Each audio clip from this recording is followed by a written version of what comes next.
You remind me of a. Hey, Junior, what'd you go to the office for today? Huh? Huh? If you go, you can hear. What'd you go to the office for today? What happened? Yeah, I was singing. I was singing a song to one of my friends. I told her. I told her. I could take you to a place nice and quiet, where there's no one there to interrupt. Ain't gotta rush. I just wanna take it nice and slow. What do you think that song means? Why would you sing that?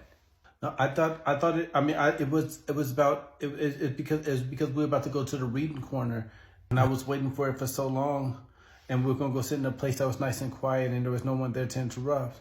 We don't have to rush, and I just wanted to go nice and slow because so I can sound out all the letters nice and slow. Dad.